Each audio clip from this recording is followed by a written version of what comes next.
We interrupt our program to bring you this important message.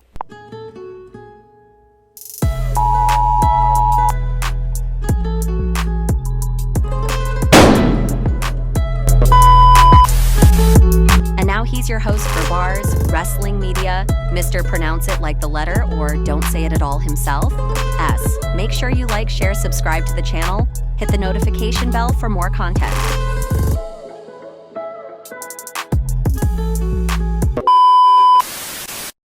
Yo, yo, yo, yo, yo, yo, yo, yo, yo. Pronounce it like the letter, don't say it at all. It's your boy S, and this is BARZ Wrestling Media. Make sure you like, share, subscribe to the channel. Hit the notification bell for more content. Hey, we are going to talk about something that has been floating around the airwaves of the internet for some time. And it's kind of controversial, but we don't care. You know what I'm saying? We're going to talk about it. And I'm pretty sure we're going to get a few opinions in the comment section. And this ain't going to be the only one we talk about, neither. So we're going to react to this interview that was taken back in 2016. I believe that's the date it says, with Bret the Hitman Hart. And he spoke about Black wrestling talent. And listen, it's a sound bite. It's a video, but it's, you know what I'm saying, just a clip. So it's not the whole interview. I tried to find the rest of the interview, could not find it. But if I do get my hands on it, we will revisit it again. So here we go.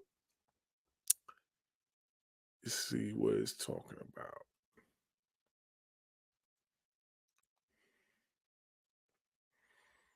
Sweet Daddy Siki, famed black wrestler, especially here in Canada. Do you think there's a ceiling for black wrestlers in WWE in that they've gone on for 60 plus years now and the black wrestlers never held the most important championship?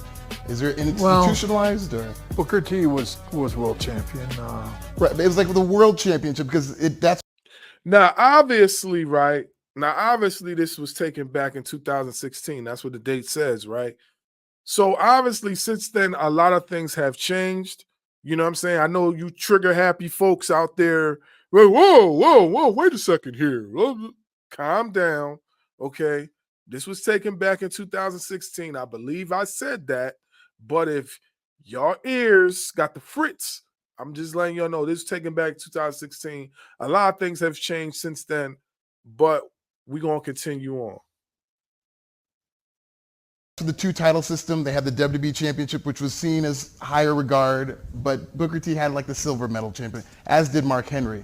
But we've never seen like a black wrestler, you can count The Rock, as WWE champion. Yeah, I mean, Rock comes to mind. I mean, I personally think there's been lots of great black wrestlers in the last 15, 20 years. You know, back years and years ago, there was even great wrestlers, but it kind of, the focus was probably more white oriented, like it was always easier to have a Dory Funk kind of champion or a Harley Race kind of champion. I don't understand all the dynamics of what would have held back black wrestlers back in those days. So, my folks, what do y'all think of that?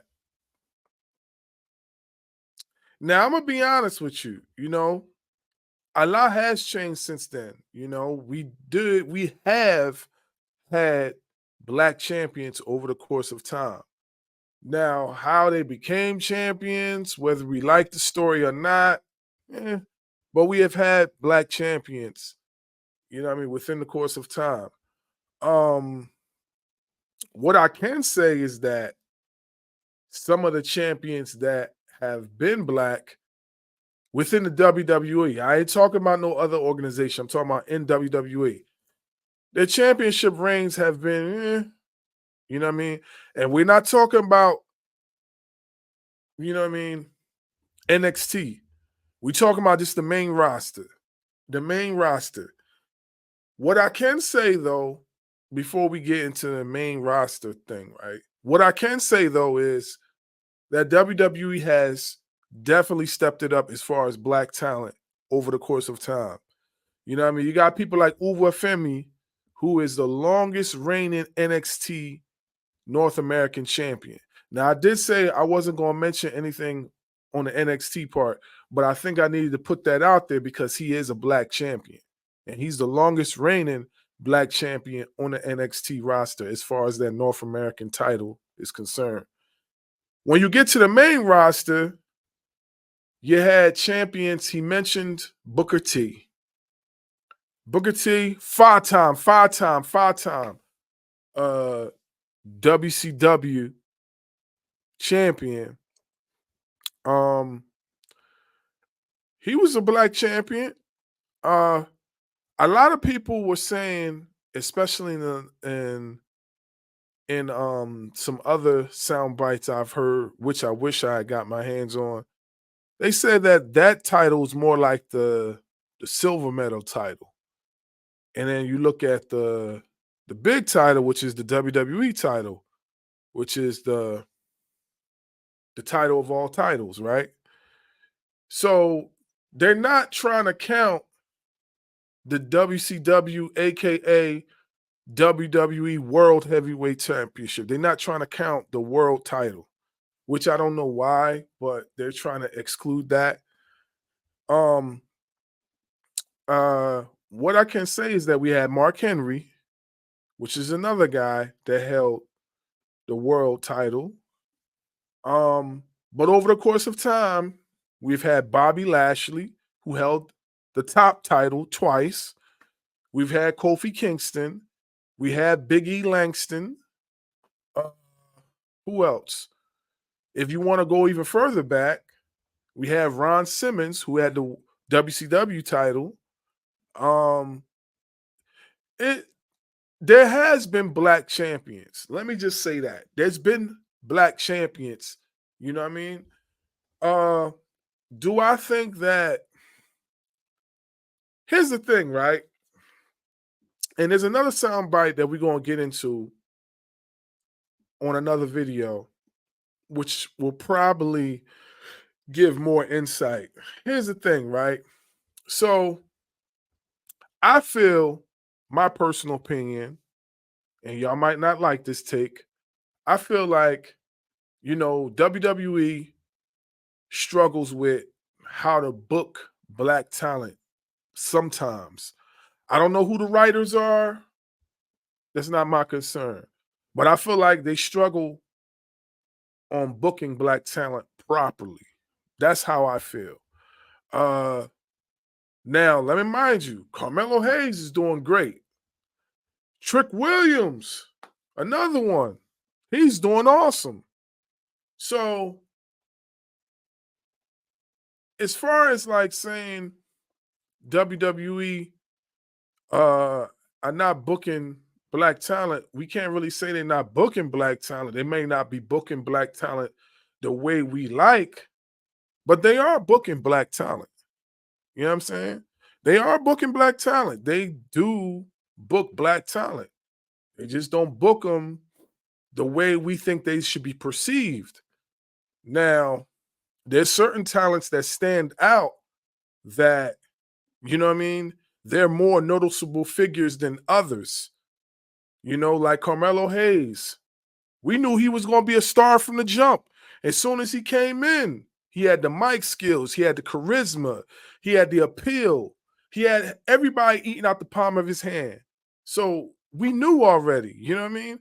But if you go on the links of somebody like Sheldon Benjamin, right, who just left the company not too long ago, right? He had all the intangibles too. But what people say he was lacking was the promo appeal. You understand? And I could look at it like this.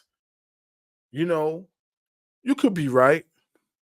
But if that was the case and WWE seen all this great potential within Benjamin, right?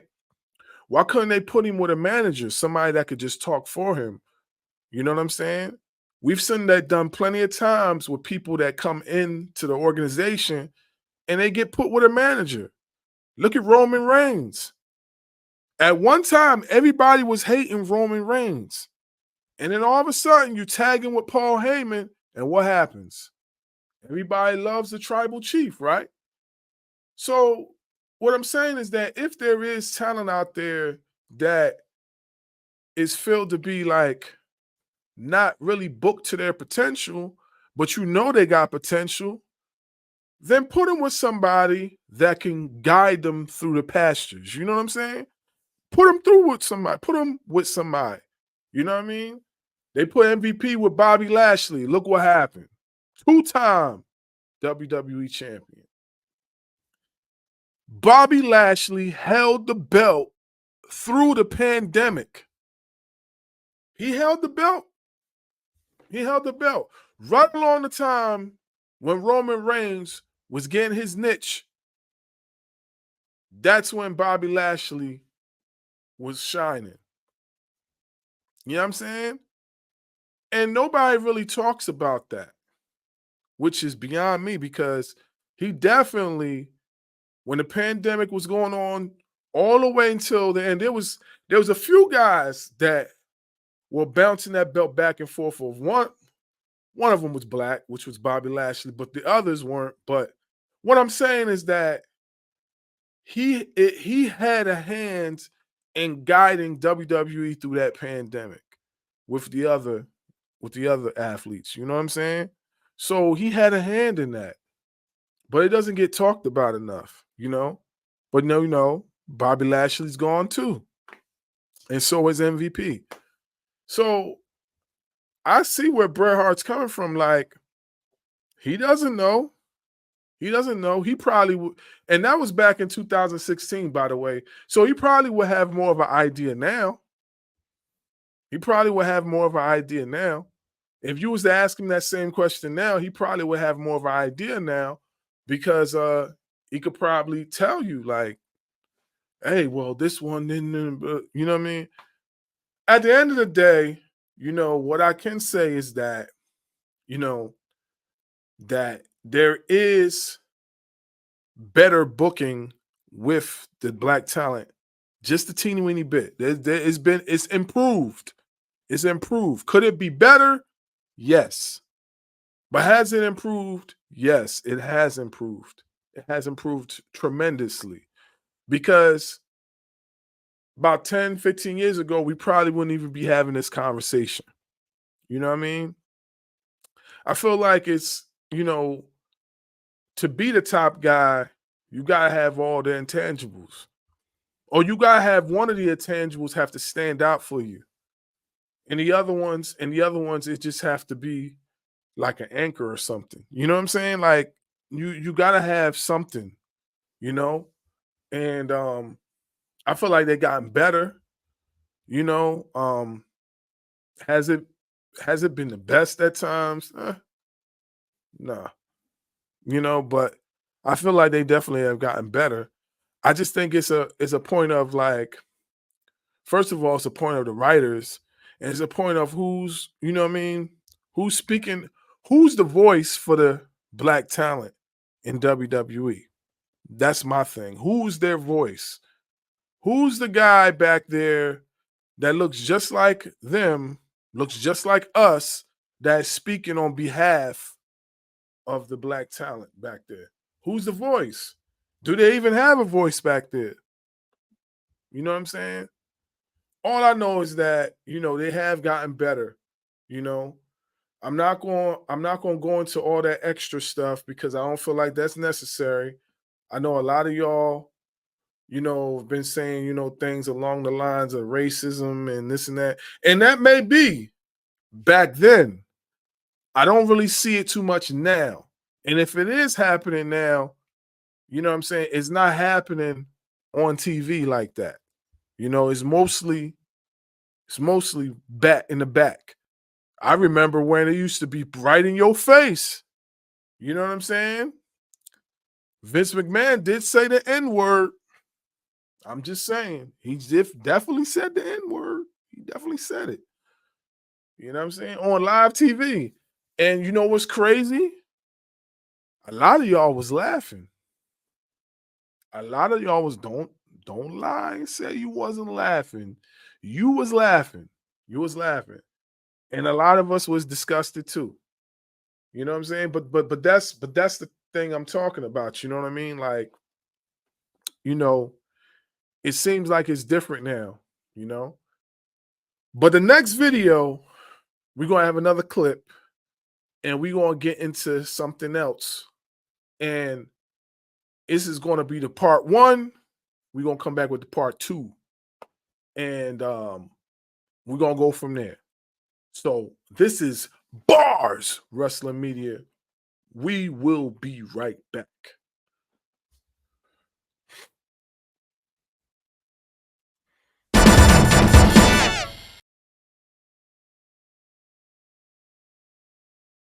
Please like, share, subscribe.